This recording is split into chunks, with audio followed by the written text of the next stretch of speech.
अब हम लोग 8.1 का क्या बनाने जा रहा है, चापा के चांद। तो देखो मैथ बनाना बड़ी बात, मैथ तुम लोग बार बार प्रैक्टिस करेगा तब 100 में 100 नंबर आएगा। अगर मान लो कि 100% नंबर लाना है, मैथ ऐसा चीज है कि मैथ में नंबर कटिंग होता नहीं है। मैथ में अगर 100 में 100 अगर नंबर लाना है हम लोगों को तो क्या करना पड़ेगा, प्रैक्टिस। प्रैक्टिस सबसे इंपॉर्टेंट है। कोई भी क्वेश्चन को हम जितने प्रैक्टिस करेंगे वो उतनी क्या रहेगा, उतनी वो क्या हो जाएगा, मजबूत रहेगा। इसलिए कोई भी क्वेश्चन को बार बार प्रैक्टिस करो, बार बार प्रैक्टिस करो। बार बार प्रैक्टिस करने से क्या होता है कि तुम्हें कैलकुलेशन का होता है, मजबूत हो जाता है, स्ट्रांग हो जाता है ना। तो हम लोग बनाने जा रहे हैं क्वेश्चन नंबर 8.1 का क्या क्वेश्चन है, चौथा क्वेश्चन है ना। चलिए इसको शुरू करते हैं। तो हमें दिया है क्वेश्चन में क्या दिया है, कितना दिया है 15 cot A इक्वल टू कितना दिया है 8 दिया है। 15 cot A इक्वल टू कितना दिया है 8 दिया है। तो इसको क्या करेंगे, गुना में है ना, 15 गुने में cot A। इसको कहाँ ले जाएंगे, भाग में ले जाएंगे। तो cot A इक्वल टू में कितना हो जाएगा 8, इस गुना में काम चल जाएगा भाग में। और cot A का फॉर्मूला क्या होता है, cot A का फॉर्मूला क्या होता है, b/t होता है। tan का उल्टा होता है। tan का फॉर्मूला क्या होता है, tan A का फॉर्मूला p/b होता है। तो साइन थीटा का होता है cosec थीटा उल्टा, cos थीटा उल्टा क्या होता है sec थीटा, और tan थीटा का उल्टा क्या होता है cot थीटा। तो यहाँ पे जो tan A है वो किसके उल्टा है, cot A के। तो tan A का फॉर्मूला p/b, तो tan का उल्टा cot A, तो ये p/b है, दिखा जाएगा b ऊपर चल जाएगा, p का जाएगा नीचे आ जाएगा। तो हमारा यहाँ पे हो जाएगा cot A के फॉर्मूला का हो गया b/p हो जाएगा। तो यहाँ b का मान कितना है 8 है, और p का मान कितना है 15 है। ताकि रेशियो में है, काम है रेशियो में, अनुपात में है।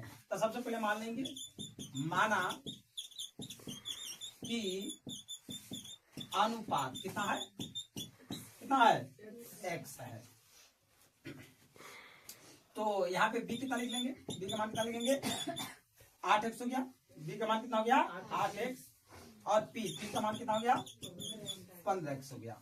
हमें क्या चीज आवश्यकता है, b दिया है 8x, p दिया है 15x, हमें क्या चाहिए h चाहिए।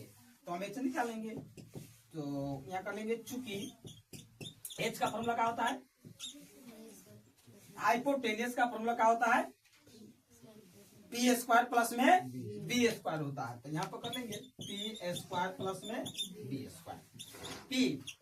p का वैल्यू कितना दिया है, b का वैल्यू कितना दिया है 15x दिया। तो क्या कर लेंगे 15x के होल स्क्वायर प्लस में b का वैल्यू कितना दिया है 8x दिया। तो यहाँ क्या कर लेंगे 8x के होल स्क्वायर।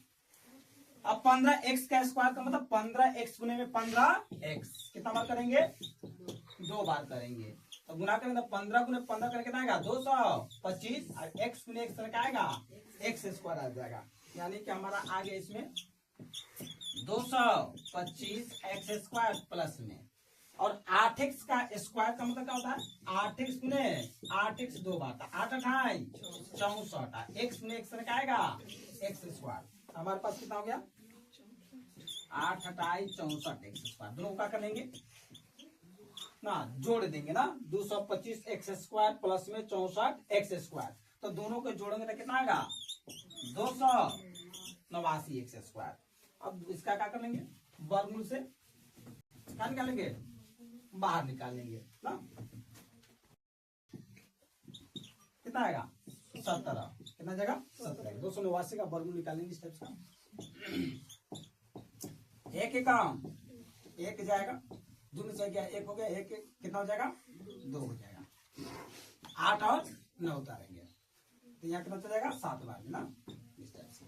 7 से 2 4 के 9, 7 14 4 कितना हो गया 18, क्या हो गया 7 7 16 2 1 3 हो गया। तो कितना वर्गमूल आया 17 ना, और 2 x में लिखेगा उसका हो गया 12 हो गया। अब किसका वैल्यू निकालना है साइन ए निकालना ना। अब कर लेंगे साइन ए का फॉर्मूला क्या होता है, साइन ए का फॉर्मूला p/s होता है। तो P बटे में यहाँ पे कितना कर लेंगे H। तो बताओ P का वैल्यू कितना है 15x। पे कितना लेंगे 15x बटे में H का वैल्यू कितना है 17x। कितना लेंगे 17x। x का हो गया कितना आंसर है 15 बटे में 17। अब क्या निकाला है सेकेंड के फॉर्मूला सॉरी कॉस लिखा गया ना क्या निकाल लिखना है सेकेंड। तब पहले हम लोग का कॉस का फॉर्मूला क्या होता है कॉस का फॉर्मूला क्या हो जाएगा b बाई एच।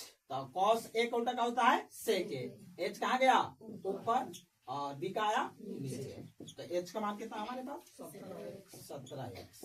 अब b का वैल्यू कितना है 8।